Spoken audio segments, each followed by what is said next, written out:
Hi hello welcome back. ഞാൻ ഇന്ന് വന്നിരിക്കുന്നത് വളരെ പെട്ടെന്ന് ഉണ്ടാക്കിയെടുക്കാൻ പറ്റുന്ന അറബിക് ബീഫ് മന്തിയുടെ റെസിപ്പി ആയിട്ടാണ്. ഈ ഒരു റൈസ് ഉണ്ടാക്കിയെടുക്കാൻ കുഴിയോ കുക്കറോ സവാളയോ തക്കാളി ഒന്നും വേണ്ട. അപ്പോൾ ഈ റെസിപ്പിയിലേക്ക് കിടക്കുന്നതിന് മുമ്പായി ആരെങ്കിലും എൻ്റെ ചാനൽ സബ്സ്ക്രൈബ് ചെയ്യാതെ കാണുന്നുണ്ടെങ്കിൽ ഒന്ന് സബ്സ്ക്രൈബ് ചെയ്യണേ. തൊട്ടടുത്തുള്ള കുഞ്ഞു ബെല്ലൈക്കൺ കൂടി എനേബിൾ ചെയ്യണേ. മന്തി ഉണ്ടാക്കിയെടുക്കാനായി ഞാൻ നന്നായി കഴുകി വൃത്തിയാക്കിയ 1 കിലോ ബീഫ് എടുത്തിട്ടുണ്ട്. കുറച്ച് നെയ്യോട് കൂടിയ ബീഫ് എടുക്കുന്നതായിരിക്കും നല്ലത്. അത്യാവശ്യം വലിയ പീസായിട്ട് തന്നെ ഞാൻ എടുത്തിട്ടുണ്ട്. ബീഫ് വേവിക്കുന്നത് കുക്കറിലാണ്. നമുക്ക് റൈസ് ഉണ്ടാക്കാനും റൈസ് ദം ചെയ്യാനൊന്നും കുക്കറിൻ്റെ ആവശ്യമില്ല. ഇനി ഇതിലേക്ക് സ്പൈസസ് ആഡ് ചെയ്യാം. 5-6 ഏലക്ക, 3-4 ഗ്രാമ്പു, 2 ടീസ്പൂൺ പെരിഞ്ജീരകം, ചെറിയ 3 കഷ്ണം കറുവപ്പട്ട, 1 ടീസ്പൂൺ കുരുമുളക് ചേർക്കാം. ഇനി ഇതിലേക്ക് 2 ടീസ്പൂൺ ഇഞ്ചി, അത്ര തന്നെ വെളുത്തുള്ളി ചതച്ചതും ചേർക്കുന്നുണ്ട്. ഞാൻ കുറച്ച് മല്ലിയിലയും പുതിനയിലയും ചേർക്കുന്നുണ്ട്. അത് നിർബന്ധമൊന്നുമല്ല, എനിക്കതിൻ്റെ ഫ്ലേവർ ഇഷ്ടമായതുകൊണ്ട് മാത്രം ചേർത്ത് കൊടുക്കുന്നതാണ്. അത് നിങ്ങൾക്ക് സ്കിപ്പ് ചെയ്യുന്നുണ്ടെങ്കിൽ സ്കിപ്പ് ചെയ്യാം. ഇനി ഇതിലേക്ക് ഒരു നാരങ്ങയുടെ നീര്, പിന്നെ ചിക്കൻ മാഗിയുടെ ക്യൂബ്സ് 2 എണ്ണം ചേർത്ത് കൊടുക്കുന്നുണ്ട്. നിങ്ങളുടെ ബീഫ് നല്ല എല്ലോട് കൂടിയ ബീഫാണെങ്കിൽ ചിക്കൻ ക്യൂബ്സ് ചേർത്ത് കൊടുത്തില്ലെങ്കിലും കുഴപ്പമില്ല. ഇതിലേക്ക് 1/2 ടീസ്പൂൺ മഞ്ഞൾപ്പൊടി, 1 ടീസ്പൂൺ ഗരം മസാല, 1 ടീസ്പൂൺ കുരുമുളക് പൊടി. ഇനി ഇതിലേക്ക് ഉപ്പാണ് ചേർത്ത് കൊടുക്കേണ്ടത്. ഉപ്പ് ചേർക്കുമ്പോൾ നമ്മൾ ശ്രദ്ധിക്കണം. നമ്മൾ നേരത്തെ 2 മാഗി ചിക്കൻ ക്യൂബ്സാണ് ചേർത്ത് കൊടുത്തത്. അതിൽ അത്യാവശ്യം നല്ല ഉപ്പുണ്ടാവും. അപ്പോൾ അതനുസരിച്ച് വേണം നമ്മൾ ഇപ്പോൾ ഉപ്പ് ചേർത്ത് കൊടുക്കാൻ. ഇനി ഇതിലേക്ക് 1/2 കപ്പ് ഓയിലാണ് ചേർത്ത് കൊടുക്കുന്നത്. നമുക്ക് മന്തി ഉണ്ടാക്കാൻ ഈ ഒരു 1/2 കപ്പ് ഓയിൽ മതിയാവും. റൈസ് ഉണ്ടാക്കാനൊന്നും നമ്മൾ എക്സ്ട്രാ ഓയിലൊന്നും ചേർത്ത് കൊടുക്കുന്നില്ല. ഇനി ഓയിൽ എത്രയാണോ എടുത്ത് അതേ അളവിൽ തന്നെ വെള്ളവും ചേർത്ത് നന്നായി കൈകൊണ്ട് മിക്സ് ആക്കി എടുക്കാം. എന്നിട്ട് നമുക്ക് ബീഫ് ഒന്ന് വേവിച്ചെടുക്കാം.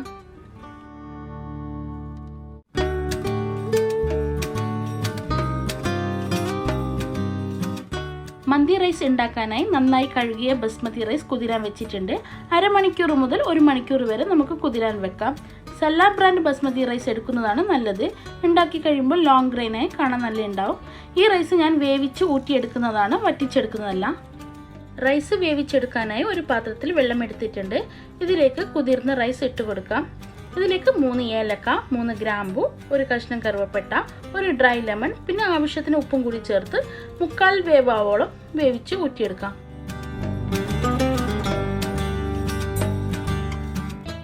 നമ്മുടെ ബീഫ് വെന്തിട്ടുണ്ട്, കുറച്ച് ഗ്രേവി ആയിട്ടുണ്ട്. ഇങ്ങനെയാണ് നമുക്ക് വേണ്ടത്. നിങ്ങൾ വേവാൻ വെക്കുമ്പോൾ കുറച്ച് വെള്ളം കൂടിപ്പോയിട്ടുണ്ടെങ്കിൽ ജസ്റ്റ് ഒന്ന് വറ്റിച്ചെടുക്കാം. ഇനി ഇതൊരു പാത്രത്തിലേക്ക് മാറ്റാം. അതിൻ്റെ മുകളിലേക്ക് 3/4 വേവായ നമ്മുടെ റൈസ് ഇട്ട് കൊടുക്കാം.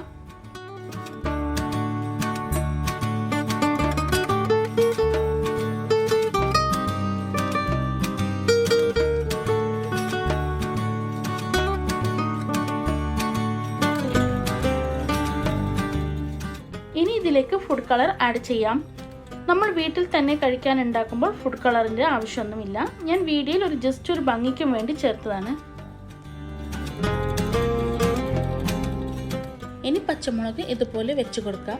ഇങ്ങനെ ചെയ്യുന്നത് ദം ചെയ്യുമ്പോൾ നല്ലൊരു ഫ്ലേവർ കിട്ടാൻ വേണ്ടിയാണ്. ഇനി നമുക്ക് ദമ്മ ചെയ്യാം. അതിനു വേണ്ടി ഒരു പഴയ പാൻ എടുത്ത് വെച്ച് അതിൻ്റെ മുകളിൽ നമ്മുടെ ദം ചെയ്യാനുള്ള പാത്രം വെച്ച് കൊടുക്കാം.